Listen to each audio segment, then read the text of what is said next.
232페이지고요. 18번 용도 변경, 건축법상 용도 변경 관련 문제를 풀어보고요.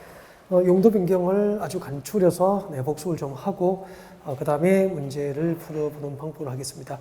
여러분 그 문제집 235페이지 오시면은 해설 235페이지 해설을 펼쳐두시고 앞을 봐주실래요? 네.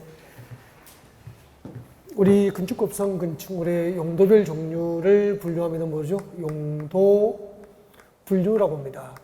자, 건축물의 종류를 용도에 따라서 이제 분류하면 용도 분류인데 몇 가지가 있죠? 그렇죠. 건축법상 건축물의 용도별 종류는 29개로 이제 분류가 됩니다. 단독주택, 공동주택, 제1종 근린생활시설, 제2종 근린생활시설, 문화및 집회시설 이렇게 쭉 나가서 이제 야영장 시설까지 29개 용도로 분류되는데 이 29개 분류된 용도 분류된 것을 위험 정도, 위험한 정도가 같은 용도끼리 묶어주면 뭐죠? 위험 정도가 같은 용도끼리 묶어주면은 그렇죠. 네, 시설군 분류라고 합니다. 그럼 시설군이 같으면은 위험한 정도가 같은 용도라는 뜻이에요. 네. 자, 그러면 시설군 분류는 몇 개가 있죠? 9개 시설군이 분류됩니다. 저희들 어떻게 오느냐면은 머리가 잡아서 이렇게 왔었죠. 자산, 전문, 영교, 근주박, 영교, 근주박 이렇게 왔었죠. 자동차 관련 시설군, 산업 등 시설군, 전기통신, 문화집회, 영업 등 교육, 복지, 근린생활, 주거, 업무, 그 밖의 시설군 이렇게 됩니다. 9개 시설군 분류해서 상위 시설군으로 분류되면은 상위군으로 가면 갈수록 위험한 용도죠. 네, 상위군. 네, 다음에 위험한 용도에 해당하고요. 하위군으로 내려가면 내려갈수록 덜 위험합니다. 덜 위험. 하위군으로 내려가면 덜 위험하죠. 그래서 상위군에 속하는 용도를 하위군에 속하는 용도로 용도를 변경하면 덜 위험하니까 쉽게 용도 변경을 할 수 있도록 용도 변경 절차가 뭐죠? 신고. 하위군에 해당하는 용도를 상위군에 해당하는 용도를 변경하면 위험한 용도를 변경하니까 사람이 다치거나 희생될 가능성이 높잖아요. 건축물 이용자가. 그래서 함부로 용도 변경을 못하도록 안전하게 용도 변경할 수 있도록 허가를 받도록 규제를 하는 거예요. 근데 이제 영업시설군에 보면은 숙박시설도 있고 판매시설이 있잖아요. 운동시설 이렇게 좀 나가거든. 그러면은 숙박시설, 판매시설, 모텔하고 백화점은 위험한 정도가 같다고 보는 거예요. 그러니까 숙박시설을 판매시설로 바꾸나 판매시설을 숙박시설로 변경하나 위험 정도의 변화가 없잖아요. 그래서 이럴 때는 이제 숙박시설 용도로 건축물 대장에 기재된 것을 판매시설로 기재사항을 변경해달라고 신청하면 되잖아요.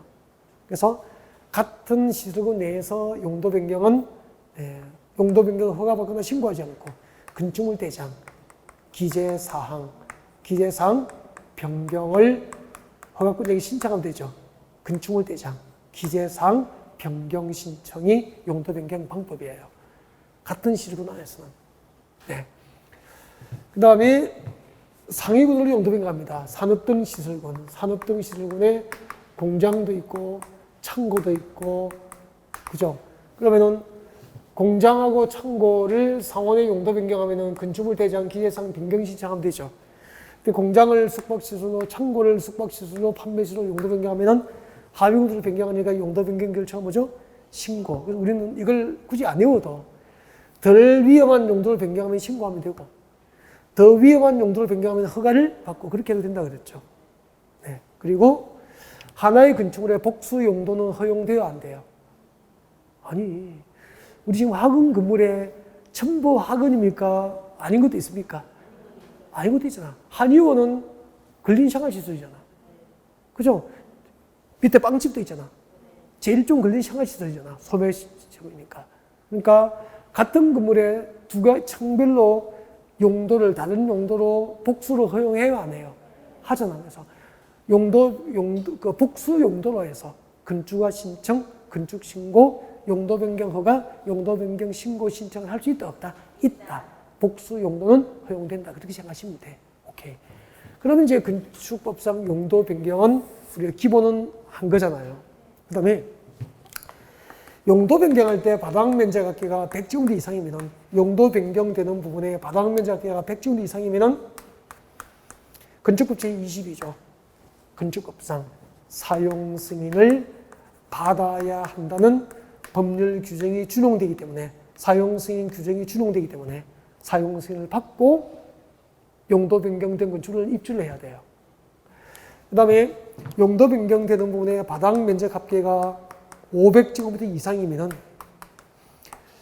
그 용도 변경 설계에 관하여 건축법 제23조 건축사 설계 규정이 준용되기 때문에 건축사가 용도 변경 설계를 해야 됩니다. 그래서 이것도 구분해서 항상 외워 두셔야 될 것 같고 맞죠? 네. 같이 볼까요? 문제집 18번 오세요. 232페이지 18번. 건축법상 용도 변경 신고를 해야 하는 것은 창고시설을 자동차 관련 시설로 용도 변경합니다. 여러분 창고시설이 위험합니까? 자동차 관련 시설이 더 위험합니까? 자동차 관련 시설. 자동차 관련 시설은 제일 위에 있어요. 자동차 관련 시설은 4개 해당되죠. 가장 위험한 용도를 보는 거죠. 그죠? 창고는 그 밑에 산업 등 시설군이니까 창고를 자동차 관련 시설군으로 용도 변경하면 허가. 운동시설을 운수시설로 바꿉니다. 운동시설을 운수시설로. 네. 운동시설, 헬스클럽하고 운수시설하고 뭐가 더 위험해요? 운수시설 위험하죠? 허가입니까? 신고입니까? 허가. 허가. 그죠? 네. 운동시설은 뭐죠? 영업시설군. 운수시설은 어디에 해당되죠? 운수시설은 산업 등 시설군. 두 번째로 위험해요. 창고하고 같다 보는 거, 공장하고 같이 부릅니다. 운수시설은. 그래서 허가 받죠? 3번. 숙박시설, 호텔하고 아파트하고 뭐가 더 위험해요? 호텔이 더 위험하죠. 호텔. 아파트하고 호텔보다는 더 안전하죠, 훨씬. 주거 업무시설군이 더 안전하죠. 네. 숙박시설은 영업시설군이잖아. 그죠? 한참 밑에 주거 업무시설군이죠. 허가 받은 거 신고합니까? 신고. 3번이 정답. 4번에 근린생활시설 상원의 용도 변경. 1종 근린생활시설하고 2종 근린생활시설. 근린생활시설 상원의 용도 변경은 특례로서 같은 시설이지만 건축물 대장 기재상 변경 신청을 하지 않습니다. 알겠죠? 같은 시설이니까 기재상 변경 신청을 아예 한다면 틀려요. 조심해야 돼. 특례로서 근린생활시설 상원의 용도 변경은 건축물 대장 기재상 변경 신청을 하지 아니합니다. 그래서 아무튼 용도 변경 신고 대상은 아니죠.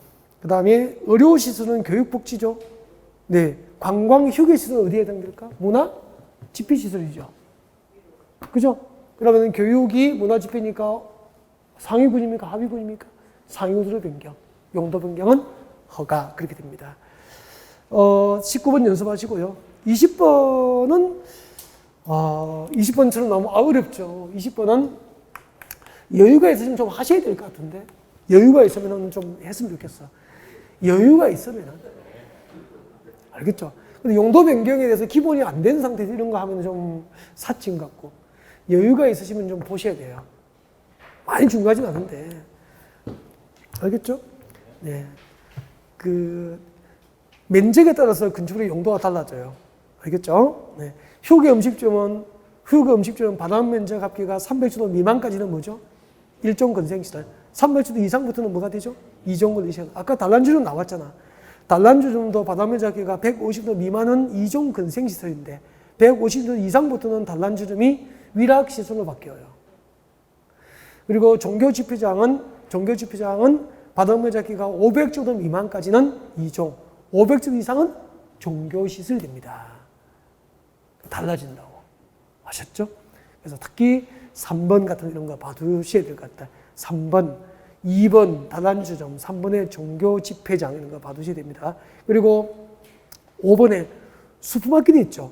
슈퍼도 바닥면적계 1000제곱 미만까지 동네 슈퍼는 일종인데 바닥면적계가 1000제곱 이상부터는 판매시설이 되는 거죠. 그러면 홈플러스는 바닥면적학계가 대개 1000제곱 이상이잖아요. 홈플러스의 건축 구성 용도는 일종 근생시설입니까? 판매시설입니까? 판매시설. 우리 동네에 있는 슈퍼는 대개 바닥면적학계가 1000제곱 미만이죠. 그러면 뭐가 되는 거죠? 일종 근생시설 그렇게 되는 거라고. 그래서 2번, 3번, 5번 이런 것을 좀 눈여겨봐 주셨으면 좋겠습니다. 네.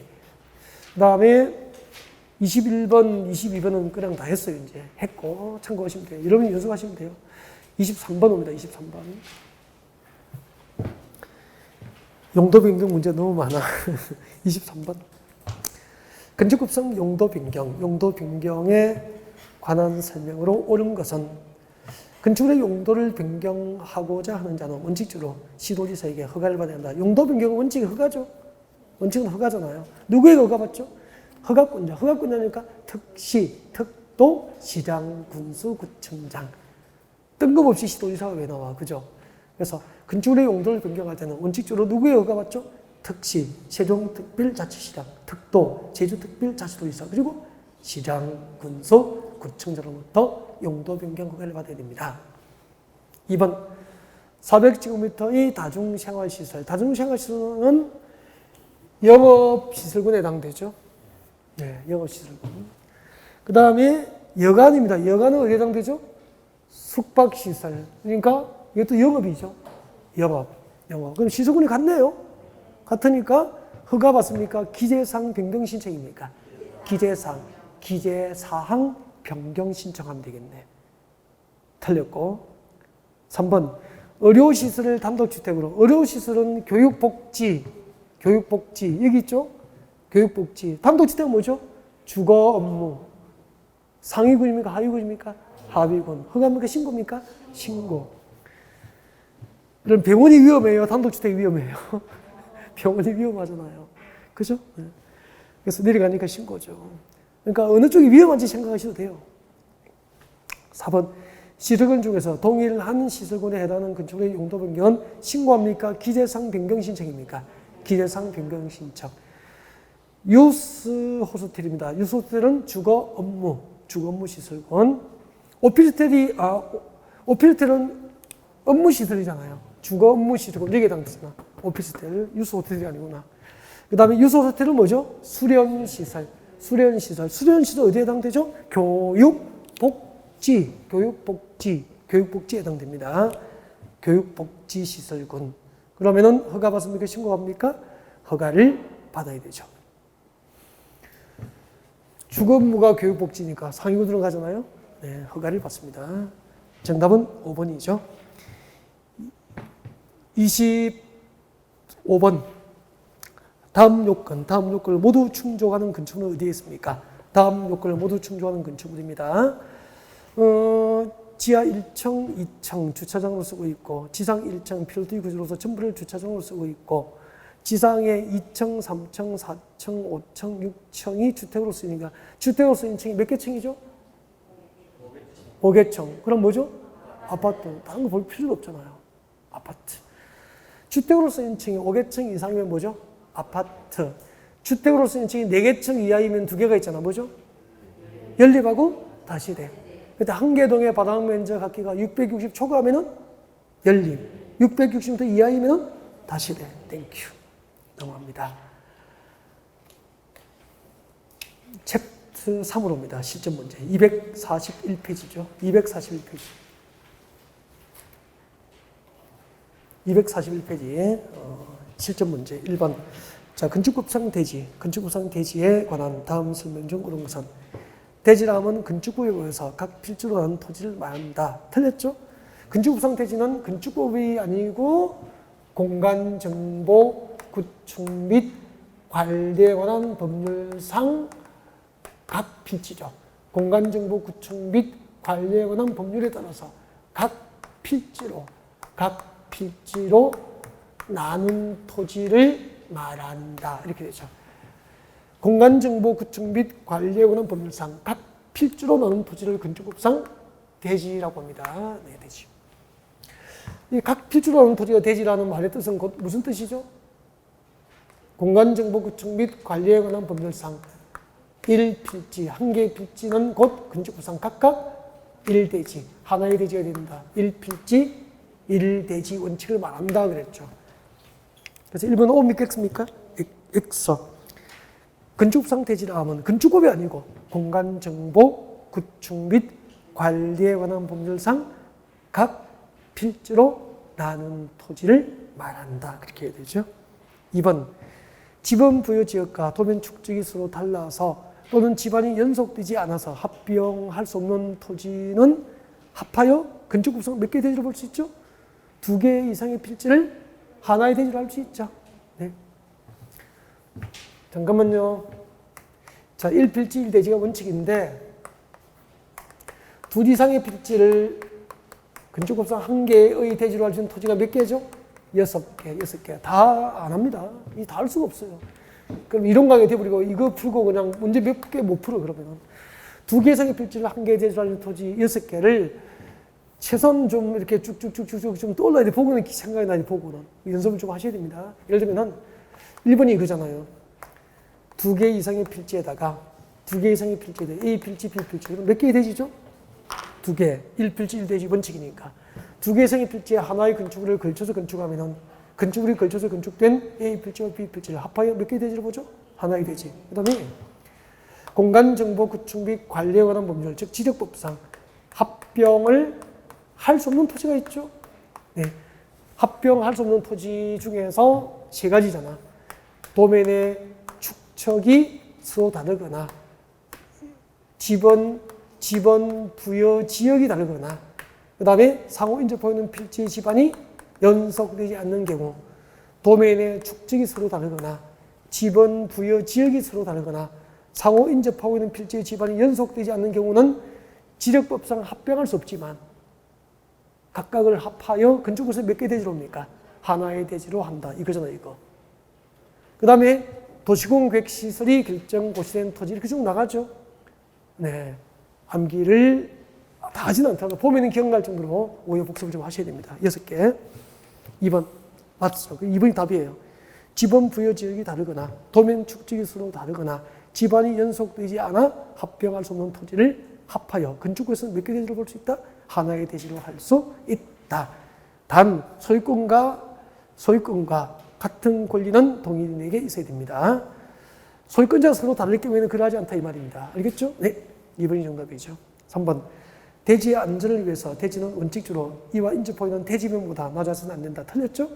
대지의 안전을 위해서 건축물이 있는 대지는 인접한 도로면보다 낮아서는 안 된다. 4번. 건축물이 있는 대지는 건축선 규정에 위배되게 분할할 수 있다 없다? 건축선 규정에 건축선은 그 대지 분할 제한 기준이 될 수 없어요. 그래서 건축선에 위배된 대지 분할은 가능하다는 겁니다. 알겠죠? 네. 건축선 규정에 위배되게 분할할 수 없다. 분할 가능합니다. 건축선 규정은 대지 분할 제한 기준이 될 수 있다 없다? 없다. 대지 분할 제한 기준이 될 수 없습니다. 5번. 대지 면적이 100제곱미터 이상인 대지에 건축하는 건축주는 대지의 조경이나 그 밖에 필요한 조치를 해야 된다. 건축법상 조경 면적은 대지 면적이 얼마죠? 200제곱미터. 대지 면적이 200제곱미터 이상인 대지에 건축을 하는 건축주는 조경 조치를 해야 됩니다. 정답 몇 번입니까? 2번. 2번이 정답이죠. 1번이 쉬워 보여도 은근히 어려워 이런 거 나오면은요. 정답률이 높지 않을걸요. 그 다음에 제가 넘겨서 2번하고 3번이 같은 문제죠. 저는 3번 풀 거고요. 3번의 해설 잠깐만요. 3번의 해설 잠깐만. 대지 면적이 200제곱미터 이상이면 건축법상 조경 조치를 해야 돼요. 근데 박스에 243페이지 박스에 보면은 3번 문제 해설에 보면은 조경 조치를 생략할 수 있는 경우 나와 있죠. 1번 녹지지역에 건축한 건축은 조경이 면제되잖아요. 그 다음에 2번, 3번 항상 비교해서 외워야 되죠. 대지 면적 기준 5,000제곱 미만인 공장. 3번 연면적 합계 기준 1,500제곱 미만인 공장은 조경이 면제돼. 이 비교해서 외워야 돼. 2번, 3번을. 대지 면적 기준 5,000제곱 미만. 연면적 합계 1,500제곱 미만인 공장. 그 다음에 4번, 5번, 6번 상식 아닌가요? 7번 상식이죠. 왜요? 7번은 왜요? 가설 건축은 아까 존치기간의 허가 대상이 몇 년이죠? 3년이에요. 그러니까 3년 내에 철거를 조건으로 허가하는데 앞에 나무 심으라고 강제하지는 않잖아. 3년 내에 나무 뽑아야 되는데. 이런 그런 거죠. 상식이죠. 뭐. 그 다음에 8번 중요하잖아. 여러 번 시험 나왔잖아. 연면적합계 1,500제곱 미만이 물류시설 적용이 면제됩니다. 단 주거지역과 상업지역은 면제 대상에서 제외니까 연면적합계가 1,500제곱 미만이 물류시설도 주거지역과 상업지역은 적용을 해야 엄청나게 길리는 게 결정하죠. 진짜 중요하잖아요. 그 다음에 9번에 자연환경 보전지역, 농림지역, 관리지역은 도시지역 밖이잖아요. 도시지역 밖에 건축하는 건축은 적용을 면제해줘요. 왜요? 도시지역 밖에 시골 동네에 가면은 사방팔방이 다 나무고 뭐 자연인데 뭐 적용을 강제할 필요 없잖아요. 도시지역도 녹지지역에 집중돼 용도지역이 녹지지역이잖아. 사방이 녹지인데 나무 심도를 강제할 필요는 없다는 얘기죠. 그럼 거기서 단단히 외워야 될 게 2, 3 비교해서 딱 외우고 8번 확실하게 외우고 나머지는 상식이잖아요. 문제를 풀겠습니다. 2번, 3번 풀고 시험에 자주 나와요. 3번 보겠습니다. 면적 1,000제곱미터 대지니까 200제곱 이상인 게 적용 대상 맞죠? 면적 1,000제곱미터 대지에 건축을 하는 경우 건축법상 대지의 적용 등 조치가 면제될 수 있는 건축물이 아닌 것은 1번 녹지지역 건축물은 적용이 면제되는 거 맞죠? 네.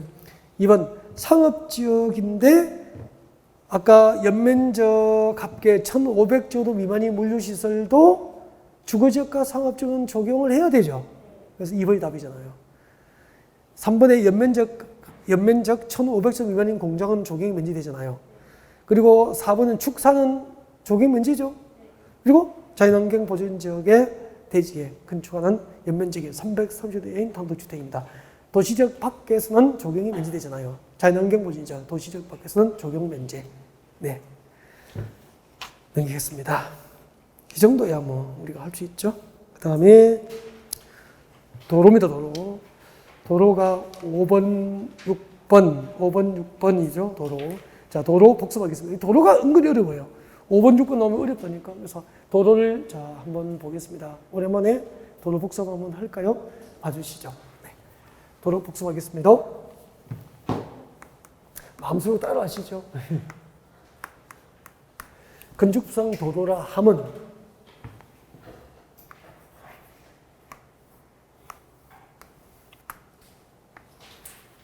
건축상 도로라 하면 무엇이 가능해야 되지? 필수가 뭐죠? 보행과 차량 통행이 모두 가능한 둘 중에 보행과 차량 통행 중에서 절대가 뭐죠? 절대 요건이 뭐죠? 보행이 절대 요건이에요. 보행. 이건 절대 요건이니까 건축상 도로는 자동차가 통행할 수 없더라도 보행이 가능한 것은 건축상 도로가 될 수 있다. OX O. 단 자동차 통행은 가능하지만 보행할 수 없는 도로는 건축상 도로가 될 수 없다. OX O. 그렇게 되는 거라고. 이 필수죠. 보행이 필수. 차량 통행은 상대적 요건이에요. 자, 그때 보행을 위한 너비가 몇 미터죠? 1m. 차량 통행을 위한 너비가 몇 미터죠? 3m라고 본 거예요. 이걸 염두에 두고 그래서 사람도 다니고 자동차도 다녀야 되니까 건축상 도로에 소요되는 최소 몇 미터? 4m 이상이라는 것을 국회에서 이걸 염두에 두고 건축상 도로에 소요되는 4m 이상을 원칙으로 법을 만든 거예요. 보행과 차량 통행이 모두 가능한 소유너비 4m 이상 도로와 예정도로 포함입니까? 제입니까? 그 예정도로를 건축상 도로라고 하기 때문에 건축상 도로에는 해당상 도로가 없더라도 예정도로도 포함되는 거예요. 그 다음에 이게 이제 원칙이라고. 보행과 차량 통행이 모두 가능한 소유너비 4m 이상 도로와 예정도로를 건축상 도로로 함이 원칙인데 여기 산이에요. 산. 경사각도 그러면 자동차가 올라갈 수 없잖아. 그래서 지형적인 조건으로 차량 통행이 곤란하다고 허가권자가 지정하여 공고된 구역이에요. 공고된 구역은 너비 몇 미터? 외우라니까. 지형적인 조건으로 자동차 통행이 곤란하다고 허가권자가 지정 공고된 구역은 너비 3m 이상이면 예외적으로 건축상 도로가 될 수 있다고. 단 그 도로가 끝이 막히면 막다른 도로잖아. 막다른 도로로서 이 길이가 10m 미만이면 너비 몇 미터? 2m 이상 또 건축성 도로가 될 수 있어요. 그러니까 이렇게 외워야 돼. 여기에 해당하고 여기에 해당한 도로로서 그 도로의 신설 변경, 그 도로의 신설 또는 변경에 관하여 신설 또는 변경에 관하여 국토계획법, 도로법, 기타 법에 의해서 신설 변경에 관하여 공식으로 고시된 도로에 됩니다. 신설 변경에 관하여 도로의 신설과 변경에 관하여 공식으로 고시된 도로이거나 아니면은 건축허가 또는 신고시, 건축허가 또는 신고시 허가권자가 지정, 공고, 지정을 공고한 도로에 되는 거야. 신설 변경에 관하여 고시됐거나 건축허가 또는 신고시 위치를 지정하여 공고된 도로에 되는 거야. 그 모든 도로는 신설 변경에 관하여 고시해야 한다. 건축구성 모든 도로는 신설 변경에 관하여 고시해야 한다. 오 묻겠습니까? X. 신설 변경에 관하여 고시된 도로이거나 아니면 건축과 신고시 그 위치를 지정하여 공고된 도로도 건축구성 도로가 될 수 있는 거죠. 그 다음에 막다른 도로죠. 막다른 도로. 여기부터 여기까지 여기 막혀 있죠. 이 부분은 무슨 도로죠? 통과도로입니까? 막다른 도로입니까? 막다른 도로. 이 막다른 도로가 건축용 도로가 될 때, 도로가 되려면 이 길이가 10m 미만이면 너비가 얼마나 나와야 되죠? 2m 이상. 이거요. 막다른 도로의 길이가 10m 미만이면 너비가 2m 이상. 10m 이상 35m 미만까지 너비가 3m 이상. 막다른 도로의 길이가 35m 이상이면 너비 6m 이상이 원칙이라고. 도시적 밖의 읍면직은 4m 이상. 건축용 도로가 될 수 있죠? 네. 막다른 도로까지. 그 다음에는 이 건축구성 도로에 해당하면서 신설 변경을 고시했거나 아니면 건축허가 또는 신고시 그 위치를 지정하여 공고한 도로는 건축구성 도로가 될 수 있는 거죠. 그래서 신설 변경에 관하여 고시했거나 건축허가 또는 신고시 공고가 된 도로에 되는 거야. 알겠죠? 그게 건축구성 도로가 되는 거죠. 그럼 문제 한번 봅시다. 6번. 5번, 6번 중에서 6번. 1번. 지형적으로 자동차 통행이 불가능하여도 건축성 도로가 되는 경우는 있다. 오 믿겠습니까? 오. 1번이 답이죠. 2번. 건축구성 모든 도로는 도로라는 특성상 도로의 완, 도로법의 완, 신설 변경 고시가 되어야 한다. 모든 도로는 신설 변경에 관하여 고시되어야 한다. 틀렸죠? 네. 신설 변경에 관하여 고시되지 않은 예정도로도 건축구성 도로에 포함되고 또 건축허가 또는 신고시 위치를 지정하여 공고한 도로도 건축구성 도로가 될 수 있죠. 건축허가 또는 신고시 위치를 지정하여 공고한 도로이거나 예정도로는 고시하지 않더라도 건축구성 도로가 될 수 있잖아요. 2번 틀렸고 3번. 주민이 장기간 통행로로 이용하는 사실상의 통로라도 건축구성 도로로 되기 위해서는 이해관계자의 동의가 필수적이다. 틀렸습니다. 주민이 장기간 사용하는 사실상의 통로로서 이해관계자의 동의가 곤란한 경우에는 건축위원회의 심의를 거쳐서 도로는 위치가 지정 공고될 수 있죠? 네. 잠깐만요. 허가권자가 도로의 위치를 지정하여 공고할 때, 허가권자가 도로의 위치를 지정하여 공고할 때는 어떻게 해야 되죠? 허가권자가 도로의 위치를 지정할 때, 지정 절차, 허가권자가 도로의 위치를 지정하여 공고할 때는 원칙이 이해관계인의 동의를 얻어야 되죠. 근데 이해관계인이 동의, 해외 거주원 등 사유로 이해관계인의 동의가 곤란할 경우에는 건축위원회 심의를 거쳐서 도로의 위치는 지정 공고될 수 있죠? 네. 은근히 어렵구나. 3번 틀렸습니다. 4번. 건축허가권자가 도로의 위치를 지정 공고할 수 없다가 아니고 있다. 5번. 예정도로인 한 건축구성 도로에 해당될 수 없다가 아니고 예정도로도 건축구성 도로에 포함된다. 07번. 대지와 도로와의 관계, 대지와 도로와의 관계도 간단하니까 고개를 들어주세요. 그냥 이게 해설이죠. 고개 들어주세요.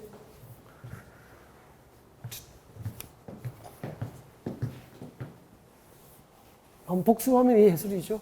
봐주세요.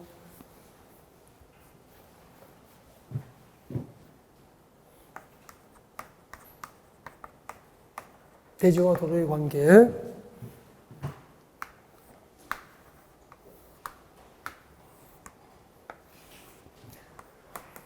건축상 도로의 소유도비의 몇 미터 이상의 원칙이죠.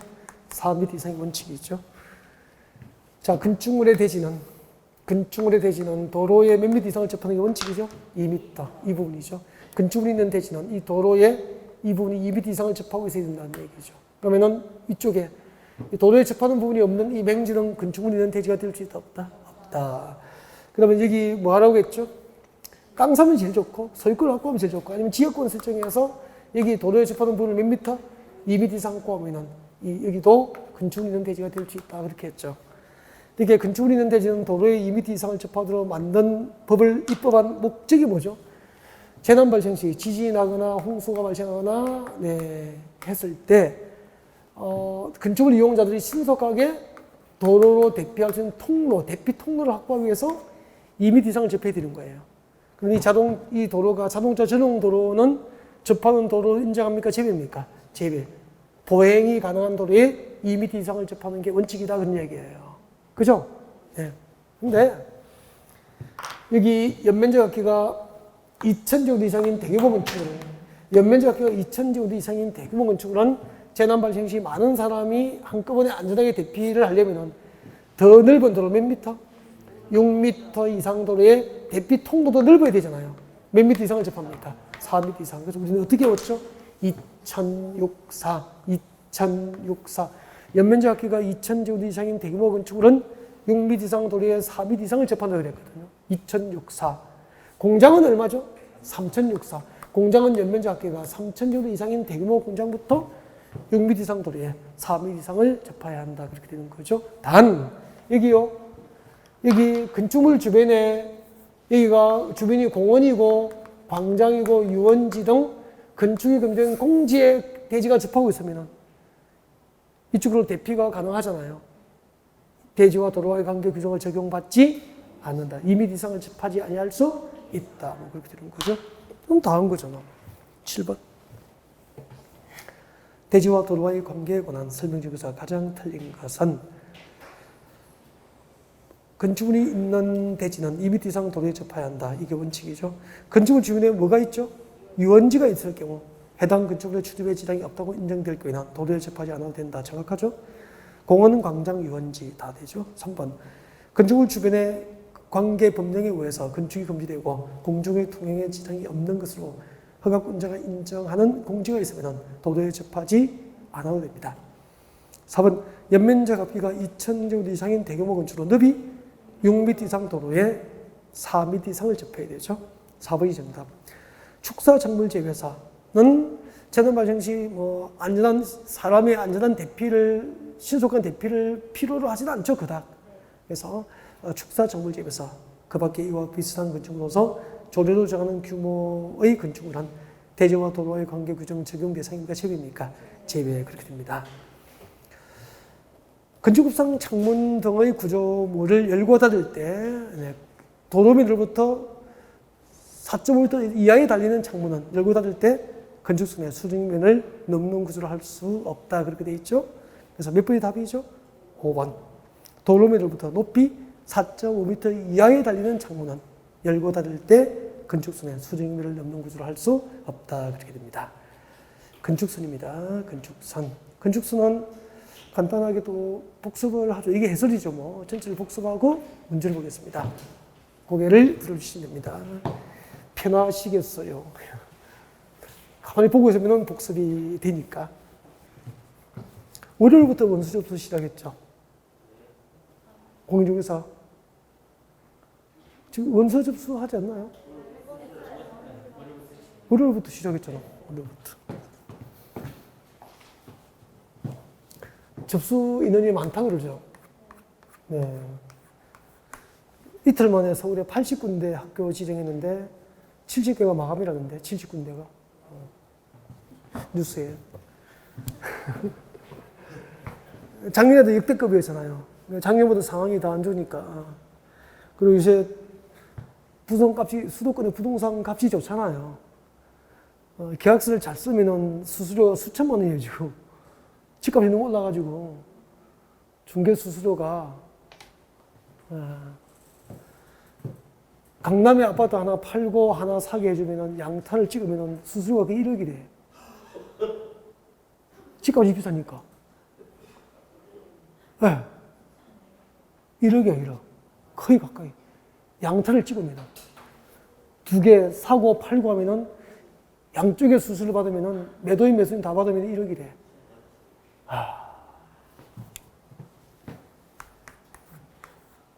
자영업자들 지금 진짜 힘든 시기잖아. 접고 나면 이제 뭘 하겠어. 다 선택은 이쪽으로 많이 하잖아. 많이. 원서 접수 엄청 많죠. 건축선. 건축선이 뭐죠? 대지의 건축물의 건축이나 공작물의 설치, 건축을 허용하는 건축 허용 한계선이 건축선이에요. 원칙은 건축법상 건축선 어떻게 지정하죠? 이 말을 해야 된다니까. 건축선은 대지와 도로의 경계선으로 한다. 자꾸 말하는 연습하셔야 됩니다. 이게 안 보고 말을 해야 돼. 손님이 건축선이 뭐고 오라고 물으면 뭐죠? 라고 물었는데 잠깐만요. 책 읽어드릴게. 그럴 수는 없는 거잖아. 건축법상 도로의 소유도는 몇 미터 이상이 원칙이죠? 4m 이상이 원칙이죠. 그럼 도로를 안 봐요. 이 도로 너비가 4m 이상이면은 대지가 접하고 있잖아요. 그러니까 항상 건축선을 물으면은 여러분은 중심선으로부터 2분의 1 이런 것만 자꾸 기억을 하시고 말을 하는데 원칙은 4m 이상 도로에 4m 이상 도로에 건축성 도로의 소유도비 이상 도로에 대지가 접하면은 대지와 도로의 경계선이 건축선이에요.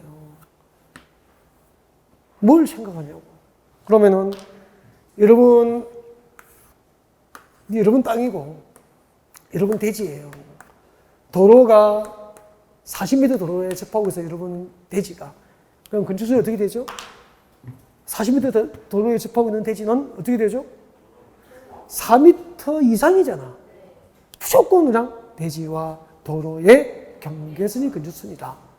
이게 원칙인데 이제 특례를 하는 거죠.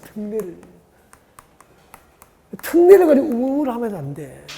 특례는 외워버려 이걸. 필기하다 망하는 거라니까. 외워버려 그냥. 적어두고 나중에는 필요 없고 지금 이제 나중에 우리는 어디서 올해 시험 치고 합격할 건데 그죠? 봐주시고 소유도비 4m에 미달되죠. 2m는. 소유도비 미달되는 도로. 미달되는 도로 양쪽에 대지가 있으면 기준이 뭐죠? 도로의 중심선으로부터 외우라니까 이렇게. 도로의 중심선으로부터 양쪽이니까 오른쪽 왼쪽 맞죠? 양쪽으로 얼마를 우태합니까? 소요너비의 2분의 1. 그럼 몇 미터죠? 2m. 소요너비는 4m잖아. 소요너비의 2분의 1. 그럼 중심선으로부터 오른쪽으로 몇 미터를 우태할까요? 이렇게 2m가 우태된 부분의 선. 이게 건축선이에요. 양쪽이니까 왼쪽으로 2m를 우태해야 되죠? 2m 점을 연결하면 건축선이 되는 거죠. 그때 건축선하고 도로 경계선 사이의 면적은 대지 면적에 포함입니까? 제비입니까? 제외. 딱 집중해서 보고 있으면 복습이 되거든요. 단 소요너비 4m에 미달되는 도로 양쪽 방향에 대지가 있으면 건축선은 중심선으로부터 양쪽으로 소요너비의 2분의 1을 각각 구태해서 건축선이 지정되는 거예요. 외웠죠? 그때 건축선하고 도로 경계선 부분의 면적은 대지 면적에 포함입니까? 제비입니까? 제외. 외워버려. 그 다음에 두 번째는 자 봐주세요. 이번에는 소유도비 미달되는 도로 3m예요. 한쪽에 대지가 접하고 있는 거예요. 반대쪽에 이거. 철도, 건축할 수 없는 경사지, 하천 등의 대지가 접하고 있는 거예요. 반대쪽에는. 이때는 기준이 뭐죠? 철도, 경사지, 하천이 있는 쪽 도로 경계선 기준이야. 이것으로부터 소요 너비에 상당하는 수평 거리니까 4m에 상당한 거리를 오른쪽으로 이렇게 수평으로 후퇴하면 돼. 이게 몇 미터 들어왔죠? 1m. 이게 건축선이 되는 거예요. 건축선하고 도로경선 부분의 면적은 대지 면적을 포함합니까? 제외입니까? 제외. 이것은 원칙입니까? 특례입니까? 4m에 미달되는 도로 양쪽에 대지가 있는 중심선으로부터 2분의 1 후퇴해서 건축선 지정. 한쪽에 철도 경사지 하천을 접하고 반대쪽에만 대지가 있으면 철도 경사지가 있는 쪽 도로 경사로부터 소요 너비에 상당한 수평거리 후퇴해서 건축선 지정. 건축선하고 도로 경선 부분의 면적은 전부 대지 면적에 포함 제외? 제외. 이걸 이해하면 밑에 그림, 이거 기출 문제거든요. 숫자만 바꾼 거라고. 이 문제는 장난인 거야. 근데 잠깐만 시험지를 받았는데 이 끄먹게 이 그림이 딱 보이는 순간 기절하는 거 수험생은. 이걸 보는 순간 호흡이 멈춰버려 그냥. 놀래가지고. 아무것도 아닌데. 그래서 이런 것은 놀라지 말고 그냥 풀어야 됩니까? 나중에 하라고 했습니까? 그렇죠. 그게 정답이죠. 나중에 하시면 돼. 남는 시간에 그때 여유 있게 보면은 별거 아니다는 거죠. 쫄지 마자는 겁니다. 그 다음에 두 번째. 여기요. 집중. 지정 건축선. 지정 건축선이 뭐죠? 허가권자가 평택에서 허가권자 누구죠? 특시, 특도, 시장, 군수구청이니까 평택시장이죠. 평택시장은 도시적에서 건축물의 위치나 환경 정비를 위해서 필요하면은 도시적에서 건축물의 위치나 환경 정비를 위해서 필요하면은 몇 미터? 4m 이내 범위에서 허가권자 평택시에서 별도로 지정할 수 있는 건축선을 뭐라고 하죠? 지정건축선. 그래서 지정건축선 허가권자가 본래의 건축선 말고 별도로 지정할 수 있는 건축선을 말하는 거예요. 그러면은 자 봐주세요. 여러분 여기 이제 대답하셔야 됩니다. 크게 대답하셔야 돼요. 통 크게 50m 도로예요. 여기에 대지가 접하고 있습니다. 건축선 어떻게 되죠? 보세요. 몇 미터 도로죠? 4m 이상이죠. 그러면 어떻게 하라고 그랬죠? 이는 4m에 미달릴 때 예외를 말하는 거잖아. 여기 꽂히면 안 되고 여기 보시면 되죠. 4m 이상 도로에 대지가 접하면 무조건 대지와 도로의 경계선. 알겠죠? 그럼 여기는 어떻게 되죠? 대지와 도로의 경계선. 이게 지정 건축선입니까? 본래 건축선입니까? 본래 건축선이다 이게. 건축선인데 평택은 도시적이잖아. 도시적에서 건축물의 위치나 환경 정비를 위해서 필요하면은 평택시장은 본래 건축선 말고 별도로 4m 이내에서 4m 이내 범위에서 그럼 3m 이 길이가 3m일 수도 있죠? 2m일 수도 있죠? 별도로 건축선을 지정할 수 있는 거예요. 시에서. 이걸 별도로 지정한 건축선에서 지정 건축선 이름을 붙인 거죠. 지정 건축선 조심해야 돼. 지정 건축선하고 도로 경계선 사이의 면적은 대지 면적에 포함. 대지 면적에 포함돼요. 단 건축선이 무슨 뜻이 있죠? 대지에 건축을 허용하는 한계선이잖아요. 그러면은 이것도 지정 건축선도 건축선이니까 대지로 인정은 해줘요. 하지만 여기에 건축하는 빌딩은 이 지정 건축선 건축선의 수직면을 넘는 구조를 이렇게 돌출하여 건축할 수 있다 없다? 없다. 건축은 제한받는 거예요. 건축선에 의해서. 아셨죠? 네. 다 했는데요. 같이 보겠습니다. 9번.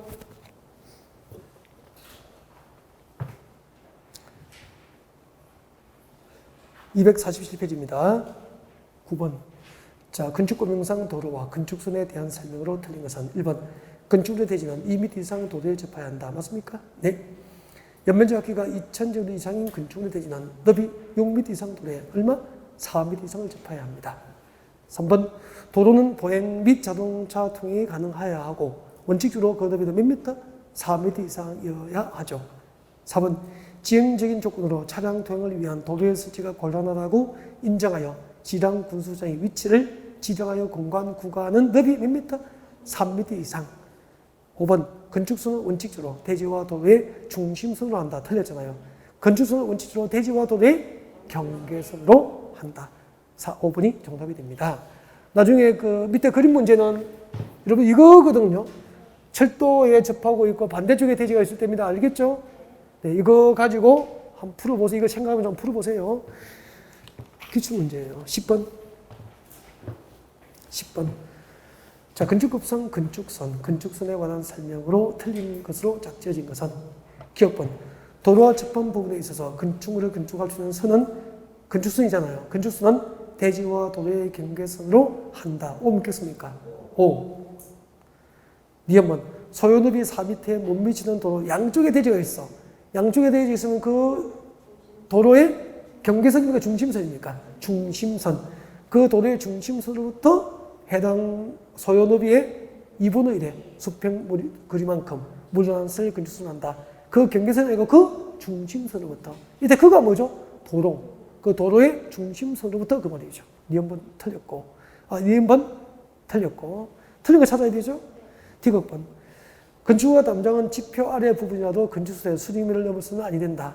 틀렸죠? 지표 아래 부분은 그러하지 아니하다. 그래서 지표 아래 부분은 건축가 담당이 건축선의 수직면을 넘는 구조로 할 수 있다. 니을번. 도로면으로부터 높이 3m에 있는 출입구, 창문 등의 구조물은 열고 닫을 때 건축선의 수직면을 넘는 구조로 해서는 안 된다. 몇 미터죠? 4.5. 도로면으로부터 높이 4.5m 이하에 있는 출입구, 창문 등 구조물은 열고 닫을 때 건축선의 수직면을 넘는 구조로 할 수 없다. 그렇게 됩니다. 그림을 잠깐 보여드릴까요? 여기 봐주세요, 여러분. 여기 봐주세요. 여러분, 여기 빌딩이 있습니다. 여기 빌딩이 있습니다. 건물이에요. 아까 중심선으로부터 양쪽으로 2m씩 후퇴해서 건축선이 지정된 거 맞죠? 그럼 건축선하고 도로경선 부분의 면적은 대지 면적이 포함인 거 제비입니까? 제비. 그럼 이 제비된 부분은 대지입니까? 도로입니까? 도로가 돼요. 그럼 도로는 보행과 차량 통행이 가능하겠죠? 근데 여기 빌딩주가 봐요. 빌딩주가 이 도로면으로부터 이 창문을 봐요. 이 창문인데 닫혔습니까? 열렸습니까? 열려 있잖아. 열어버리니까 건축선의 수직면을 넘는 구조로 되어 있잖아요. 근데 안쪽에서 당겨서 닫으면은 넘지 않잖아. 열고 닫을 때 건축선의 수직면을 넘는 구조로 된 이 창문은 이 도로면으로부터 창문까지 높이가 얼마 이하? 4.5m 이하여서는 안 된다 이 말이야. 그러니까 도로면으로부터 높이 4.5m 이하에 달리는 창문은 열고 닫을 때 건축선의 수직면을 넘는 구조로 할 수 없다. 그러면은 도로면으로부터 높이 5m 위치에 달리는 창문은 열고 닫을 때 건축선의 수직면을 넘는 구조로 할 수 있다 이 말이야. 4.5m 이하는 안 되는 거예요. 왜냐하면은 우리 농구 선수 서장훈 선수는 옛날에 키가 2m 넘잖아요. 그죠? 근데 도로면으로부터 2m 높이의 창문이 달려 있어. 연료가 있어. 연료가 있으면 도로 위에 이렇게 돌출하게 되잖아. 그럼 여기에 서장훈 선수가 걸어가면은 창문에 부딪히게 되잖아. 저도 조금만 높이면 여기까지. 저는 뭐 아담하죠. 네. 근데 그렇게 작진 않아요. 미연번. 소요너비에 못 미치는 도로의 반대쪽에 뭐가 있죠? 경사지, 하천 등이 있을 게 머리에 상상하고 있죠? 그 경우에는 경사지 등이 있는 쪽 도로경계선 기준 맞습니까? 경사지 등이 있는 쪽 도로경계선으로부터 얼마를 후퇴하죠? 소요너비의 2분의 1입니까? 소요너비에 상당하는 수평거리입니까? 소요너비에 상당하는 수평거리만큼 물러나는 선을 건축선을 하게 됩니다. 틀렸죠? 그래서 니은, 디귿, 미음이 틀렸습니다. 안전관리 지금부터 또 조금 여기까지 합시다. 이거 하고 휴식해요. 네. 챕터가 바뀌니까. 자, 249페이지 11번. 잠깐만요. 이거 하고 휴식할게요. 이거 이렇게 제가 설명했죠. 작년에 이거 시험 나온 거죠. 평택에 60층 주상복합 건물 들어올 거예요. 그러면은 야, 평택 역 앞에 한 60층짜리 주상복합이 들어오면은 또 우리 평택에 랜드마크가 될 수 있는 거잖아. 근데 40층 정도 구조물 공사 끝난 상태에서 건축주가 파산하여 해외로 도피해버린 거죠. 그럼 평택의 랜드마크입니까? 평택의 흉물이 될 수 있습니까? 이렇게 건축주가 공사 현장을 장기간 방치해버리면은 도시 미관을 심각하게 해치게 되고 또 안전상 문제가 생길 수 있잖아요. 그래서 누군가가 미관 개선을 위한 최소한 조치를 하고 안전한 관리를 하기 위해서 이 건축주로 하여금 부도 내기 전에 건축공사비의 1% 범위에서 공사 현장이 장기간 방치될 것에 대비해서 안전한 관리나 미관 개선을 위한 조치를 할 수 있도록 건축공사비 1% 범위에서 예치, 공사 현장 안전 관리를 위한 비용을 예치게 합니다. 이것을 이름이 뭐죠? 안전관리 예치금이라고 하는 거죠. 안전관리 예치금의 예치 대상 건축물은 빌딩이 돼야 되거든요. 연면적이 1,000제곱미터 이상 건축을 한 공사비의 몇 퍼센트? 1% 범위에서 안전관리 예치금을 예치하도록 한 거죠. 이게 작년 시험 문제였습니다. 읽어보겠습니다. 연면적 1,000제곱미터 이상 줄 거면 되죠. 이게 예치 대상입니다. 예치 대상.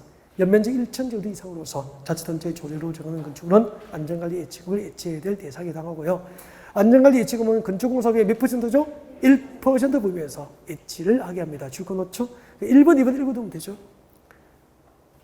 3번. 주택법상 주택도시보증공사가 보증하는 건축물입니다. 줄 거죠? 주택도시보증공사가 보증하는 건물이라면 예치금 필요 없겠죠? 그래서 예치 대상입니까? 면제입니까? 면제인데 예치해야 한다. 틀렸잖아요. 주택도시보증공사가 공사 보증을 했으니까 책임지겠죠? 네. 그래서 예치 대상에서 제외시켜주는 거예요. 4번, 5번 읽으시면 됩니다. 잠시 휴식하고 챕터 4 시작할게요.